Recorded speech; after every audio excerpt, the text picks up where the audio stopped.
بسم اللہ الرحمن الرحیم۔ السلام علیکم۔ آپ دیکھ رہے ہیں cute of Quranic YouTube channel. آج میں آپ لوگوں کے ساتھ سورہ اخلاص کی آیت نمبر 2 کا ایک بہت ہی پیارا وظیفہ بیان کروں گی۔ سورہ اخلاص ایک مکی سورت ہے۔ اس کی 4 آیات ہیں۔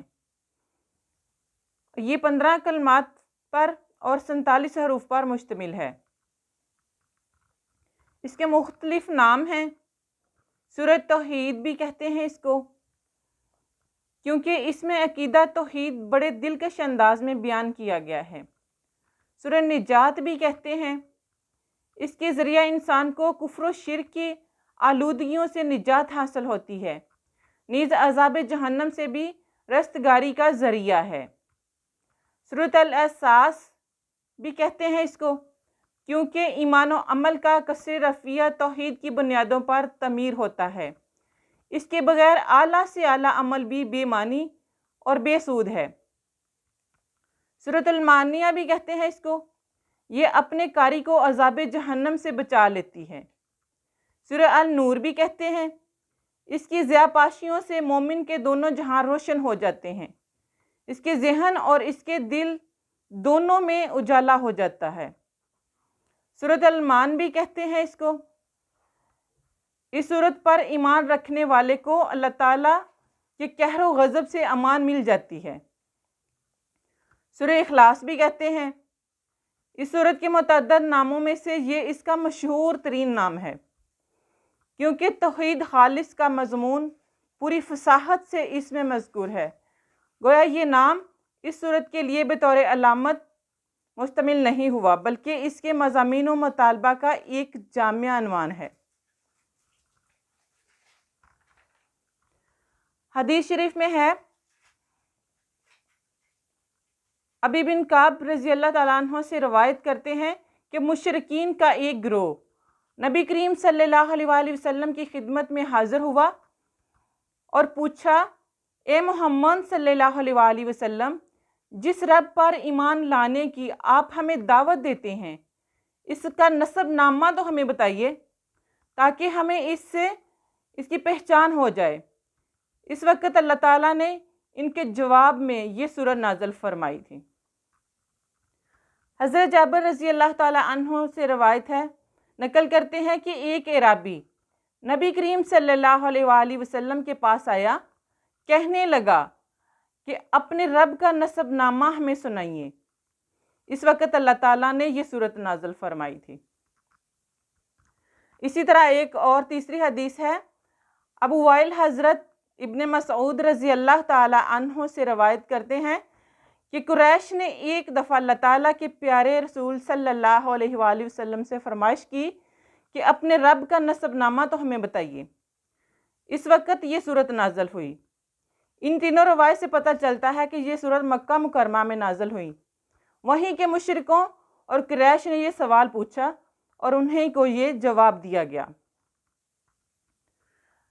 ایک اور حدیث میں ہے، حضرت ابن عباس رضی اللہ تعالیٰ عنہ سے مروی ہے کہ یہودیوں کا ایک گروہ بارگاہ رسالت میں حاضر ہوا۔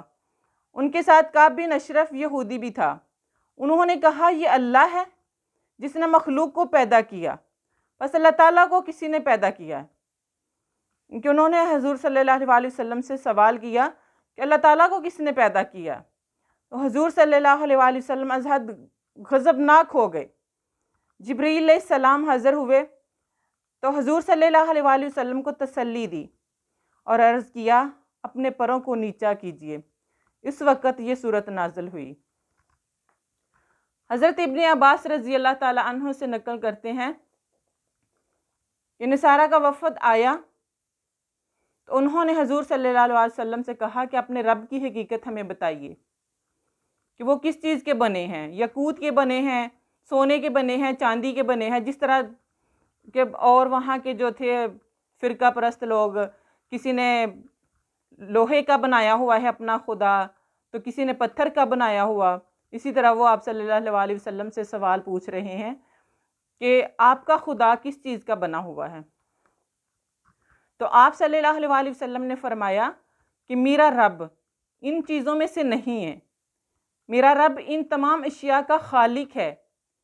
تو اس وقت پھر یہ سورت اخلاص نازل فرمائی اللہ تعالیٰ نے۔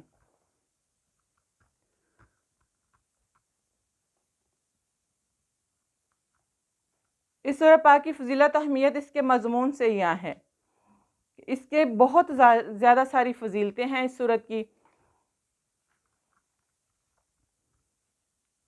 حضرت عائشہ رضی اللہ تعالیٰ عنہ فرماتی ہیں کہ نبی کریم صلی اللہ علیہ وسلم نے ایک صحابی کو ایک لشکر کا امیر بنا کر کسی مہم پر روانہ کیا۔ ان کا یہ معمول تھا کہ جب وہ جماعت کراتے، ہر رکعت کی قرات کے اختتام پر سورہ اخلاص کی تلاوت کرتے۔ واپسی پر لشکریوں نے اس بات کا تذکرہ بارگاہ رسالت میں کیا۔ حضور صلی اللہ علیہ وآلہ وسلم نے فرمایا، تم اس سے پوچھو وہ ایسا کیوں کرتا ہے؟ اس سے دریافت کیا گیا تو اس نے جواب دیا، اس صورت میں خداوند رحمان کی صفت ہے، اس لیے میں اس کی تلاوت کو محبوب رکھتا ہوں۔ نبی کریم صلی اللہ علیہ وآلہ وسلم نے فرمایا، اسے بتا دو کہ اللہ تعالیٰ بھی اس کو محبوب رکھتا ہے، کہ وہ اس صورت کے ساتھ اتنی زیادہ محبت رکھتا ہے تو اللہ تعالیٰ بھی اس بندے کو بہت زیادہ پسند کرتا ہے۔ اسی طرح ایک اور حدیث میں ہے، حضرت انس رضی اللہ تعالیٰ عنہ سے مروی ہے کہ ایک انصاری مسجد قباء میں انصار کی امامت کیا کرتے تھے۔ ان کا یہ دستور تھا کہ وہ سورت پڑھنے سے پہلے، کوئی بھی سورت پڑھنے سے پہلے سورہ اخلاص کی تلاوت کرتے۔ ان کے مقتدیوں نے انہیں کہا کہ یہ آپ کیا کرتے ہیں، سورہ اخلاص پڑھا کیجئے یا کوئی دوسری سورت۔ انہوں نے کہا، میں تو ایسا ہی کروں گا، اب آپ کی مرضی ہو تو جماعت کراتا ہوں، اور اگر آپ کی مرضی نہ ہو تو کسی دوسرے کو اپنا امام مقرر کر لیجئے۔ ان کی نیکی اور پارسائی کی وجہ سے لوگ کسی دوسرے امام کو مقرر کرنا پسند نہ کرتے تھے۔ اس کا تذکرہ حضور صلی اللہ علیہ وسلم کی خدمت اقدس میں کیا گیا۔ حضور صلی اللہ علیہ وآلہ وسلم نے فرمایا، تمہارے مقتدی جس طرح کہتے ہیں تم ایسا کیوں نہیں کرتے؟ اس نے عرض کیا، یا رسول اللہ صلی اللہ علیہ وآلہ وسلم، مجھے اس سورت سے بڑا پیار ہے۔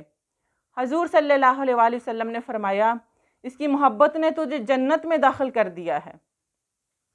کہ سورہ اخلاص میں اتنی زیادہ ہے تاثیر، اتنا زیادہ اس کا ہے اجر و ثواب کہ دیکھیں اس کی پڑھنے کی وجہ سے اس کو اللہ تعالیٰ نے جنت میں داخل کر دیا۔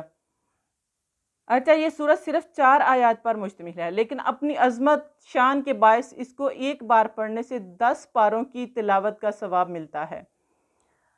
حضرت ابو ہریرہ رضی اللہ تعالیٰ عنہ کہتے ہیں کہ حضور علیہ السلام نے ایک روز صحابہ کرام کو حکم دیا کہ اکٹھے ہو جاؤ، میں تمہیں 1/3 قرآن سناؤں گا۔ لوگ جمع ہو گئے، حضور صلی اللہ علیہ وآلہ وسلم تشریف لائے، سورہ اخلاص کی تلاوت فرمائی اور اس حجرہ مبارک میں تشریف لے گئے۔ لوگ کہنے لگے، حضور صلی اللہ علیہ وآلہ وسلم تو نے فرمایا تھا کہ میں تمہیں 1/3 قرآن سناؤں گا، اور آپ صرف ایک سورت سنا کر تشریف لے گئیں۔ حضور صلی اللہ علیہ وآلہ وسلم واپس آ کر فرمایا، میں نے تمہیں یہی کہا تھا کہ میں تمہیں 1/3 قرآن سناؤں گا، کان کھول کر سن لو، یہ سورہ 1/3 قرآن کے برابر ہے۔ ایک روز حضور علیہ السلام نے صحابہ کو فرمایا، کیا تم 1/3 قرآن ہر رات تلاوت نہیں کر سکتے؟ انہوں نے عرض کی، یا رسول اللہ صلی اللہ علیہ وسلم، ہم میں سے کون اس کی طاقت رکھتا ہے؟ فرمایا، قل هو اللہ احد پڑھا کرو، اس کو ایک بار پڑھو گے تو 10 پارے پڑھنے کا ثواب آپ کے نامہ اعمال میں لکھ دیا جائے گا۔ حضرت ابو ہریرہ رضی اللہ تعالیٰ عنہ کہتے ہیں کہ میں حضور کریم صلی اللہ علیہ وسلم کی ساتھ مسجد میں داخل ہوا، وہاں ایک آدمی نماز پڑھ رہا تھا، تو اس نے قل هو اللہ کے ساتھ دعا مانگی، تو پیارے نبی حضرت محمد صلی اللہ علیہ وسلم نے فرمایا، اس شخص نے اپنے رب سے اسم اعظم کے وسیلہ سے دعا مانگی ہے، جب بھی اس کے وسیلہ سے سوال کیا جاتا ہے تو وہ عطا فرماتا ہے، اور جب بھی دعا کی جاتی ہے تو وہ قبول کرتا ہے۔ ایک دفعہ حضور صلی اللہ علیہ وسلم مسجد میں تشریف لے گئے، ایک شخص کو یوں دعا کرتے ہوئے سنا، وہ عرض کر رہا تھا،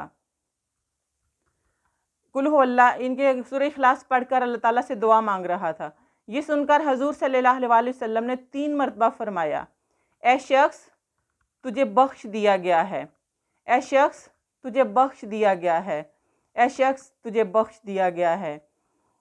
کہ آپ صلی اللہ علیہ وسلم نے فرمایا کہ اس بندے نے سورہ اخلاص کے ساتھ دعا مانگی ہے تو اللہ تعالیٰ نے اس کو بخش دیا ہے۔ ایک دفعہ حضرت جبرائیل بارگاہ رسالت میں حاضر ہوئے تو ابو ذر غفاری آ گئے۔ حضرت جبرائیل علیہ السلام نے عرض کی یہ ابو ذر ہیں۔ آپ صلی اللہ علیہ وسلم نے فرمایا کہ آپ کس طرح اس کو جانتے ہیں؟ حضور علیہ السلام نے پوچھا کیا تم ملائکہ ابو ذر کو پہچانتے ہو؟ انہوں نے کہا کہ وہ یہاں سے زیادہ ہمارے ہاں مشہور ہیں۔ حضور علیہ السلام نے دریافت فرمایا کس وجہ سے انہیں یہ فضیلت ملی ہے؟ انہوں نے عرض کی ایک تو یہ اپنے آپ کو بہت چھوٹا سمجھتے ہیں، دوسرا قل هو اللہ احد کی کثرت سے قرأت کرتے ہیں کہ کثرت کے ساتھ سورہ اخلاص پڑھتے ہیں اور فرشتوں کی پہچان بن گئے ہیں۔ وہ سہل بن سعد السعادی رضی اللہ تعالی عنہ سے مروی ہے کہ ایک شخص نے بارگاہ رسالت میں اپنے فقر و تنگ دستی کی شکایت کی۔ حضور صلی اللہ علیہ وسلم نے اس سے فرمایا کہ جب تم اپنے گھر میں داخل ہوا کرو، وہاں کوئی موجود ہو تو اس کو سلام کہو، اور اگر کوئی موجود نہ ہو تو مجھ پر سلام بھیجو، اور پھر ایک مرتبہ سورہ اخلاص پڑھو۔ اس آدمی نے حسب ہدایت عمل کیا، اللہ تعالیٰ نے اسے اتنا رزق عطا فرمایا کہ وہ اپنے پڑوسیوں کو بھی مستفید کرنے لگا، ان کے اپنے پڑوسیوں میں بھی تقسیم کرنے لگا۔ اتنا زیادہ اللہ تعالیٰ نے اس کو رزق عطا کر دیا، اتنی زیادہ اس کی فضیلت ہے اس سورہ اخلاص کی۔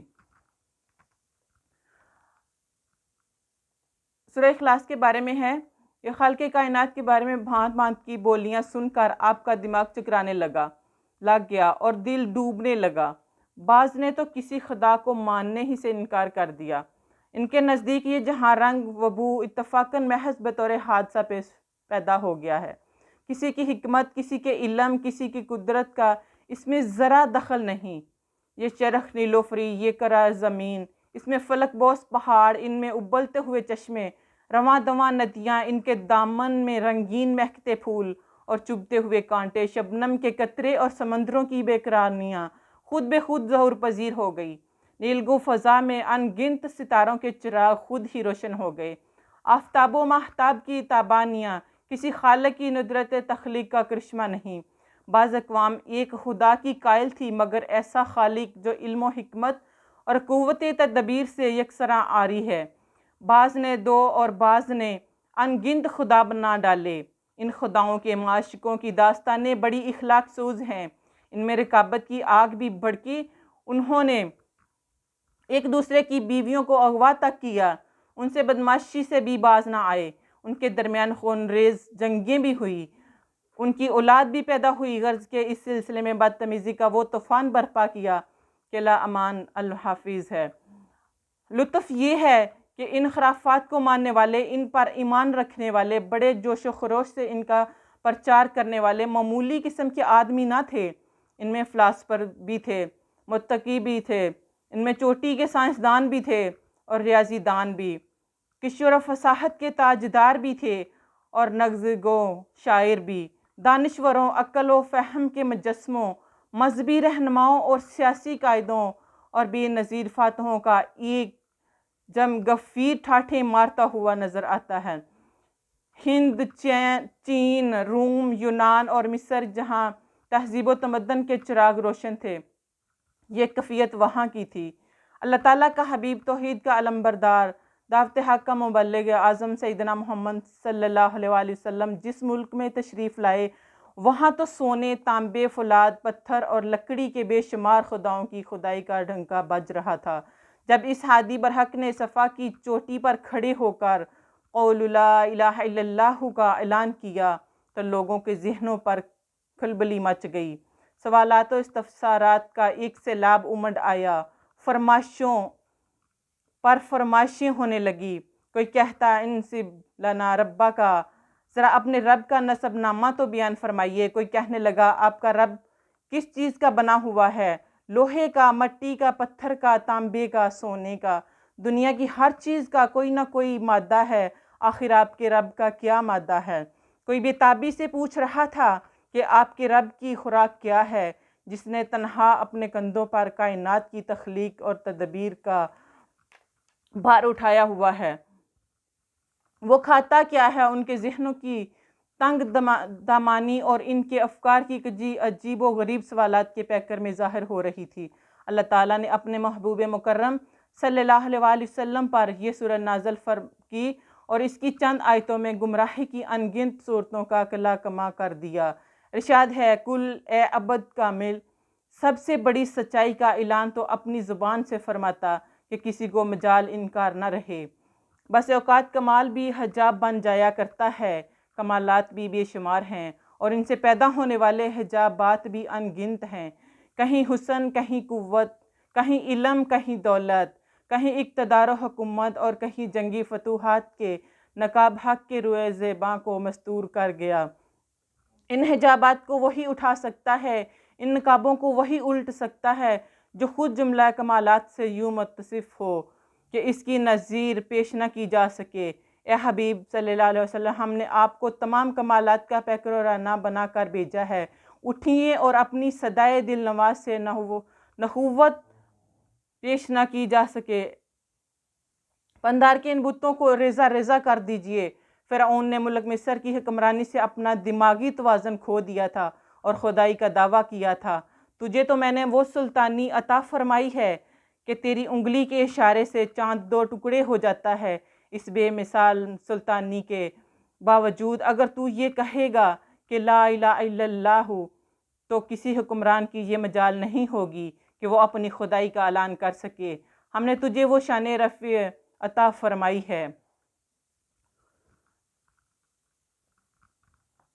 نہ صفات میں نہ کمالات میں۔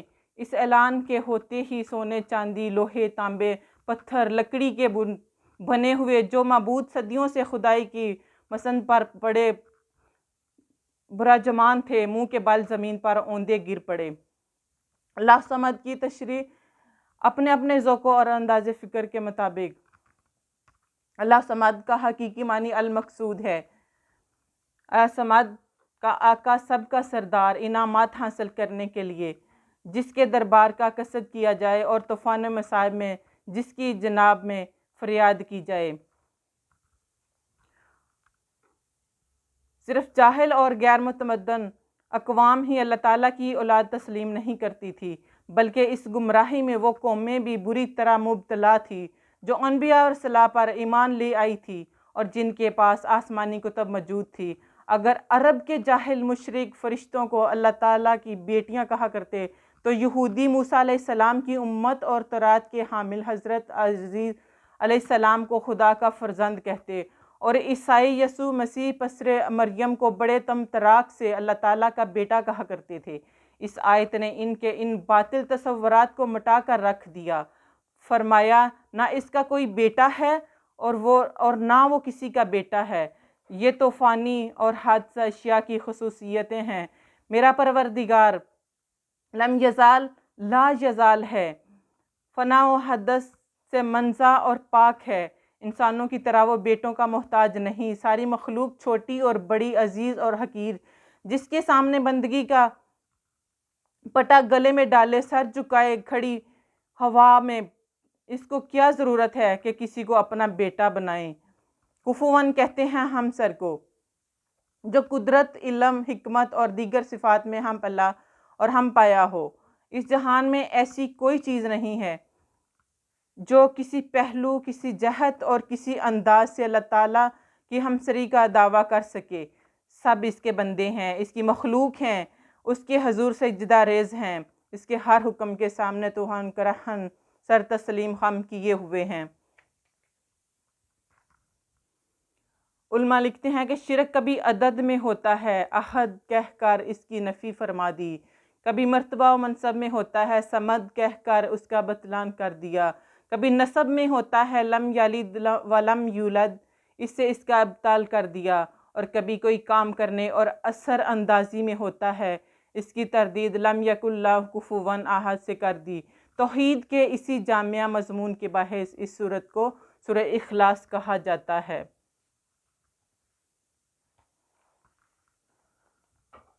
سورہ اخلاص کی آیت نمبر 2 کا بہت ہی پیارا سا یہ وظیفہ ہے جو میں اب آپ کو بتاؤں گی۔ یہ آپ کریں گے تو انشاءاللہ اللہ تعالیٰ آپ کو اس کی برکتیں نصیب فرمائے۔ اللہ صمد کا یہ بہت ہی پیارا وظیفہ ہے۔ اللہ صمد کو نماز فجر و عشاء کے بعد 1000 بار اول و آخر درود شریف 11 مرتبہ پڑھیں گے، اور جو شخص بعد ہر نماز 100 بار پڑھے کسی وقت رنجیدہ نہ ہو اور ایمان سلامت رہے گا۔ اگر اللہ صمد نماز عصر کے بعد 50 بار پڑھے تو اس کا مرتبہ دونوں جہان میں بلند ہوگا۔ اگر کسی کو کام مشکل دشوار پیش ہو اور کوئی حل کی صورت نہ ہو تو بدھ کی رات کو نہائے، غسل کرے، خوشبو لگائے اور 1000 بار اللہ صمد پڑھے، اس کا کام انشاءاللہ تعالیٰ اللہ تعالیٰ کے حکم سے ہو جائے گا۔ اور جو کوئی اللہ صمد تہجد کی نماز کے وقت پڑھے بہت سارا، تو اللہ تعالیٰ سب خلائق و آسمان و زمین، چرند پرند سب اس سے محبت رکھیں گے۔ ان کے اگر کسی کی محبت کے لیے یہ پڑھا جائے تو بھی بہت زیادہ اثر دکھائے گا۔ جس نے بعد عشاء اللہ صمد پر مدامت کی صرف 100 بار زیارت محمد صلی اللہ علیہ وآلہ وسلم نصیب ہوگی۔ اسی طرح اس کا ایک لفظ کفوون، اگر آپ یہ چاہتے ہیں کہ آپ نیک ہو جائیں، یعنی کہ اللہ تعالیٰ کے پرہیز اور متقی انسانوں میں سے شمار ہو آپ کا، تو آپ اس کو کفوون لفظ کو اول و آخر درود شریف کے ساتھ 100 بار پڑھیں تو اللہ تعالیٰ آپ کو متقی اور پرہیزگار بنا دیں گے۔ 5 وقت نماز کے ساتھ آپ ایک تسبیح اس کی اپنی روٹین بنا لیں تو انشاءاللہ یہ آپ متقی اور پرہیزگار بن جائیں گے۔ آپ کو میری ویڈیو پسند آئے لائک کریں، کمنٹ کریں، شیئر کریں اور چینل کو سبسکرائب کریں اور بیل آئیکن کو پریس کر دیں تاکہ ہر نئی آنے والی ویڈیو بر وقت آپ تک پہنچتی رہے۔ اللہ حافظ۔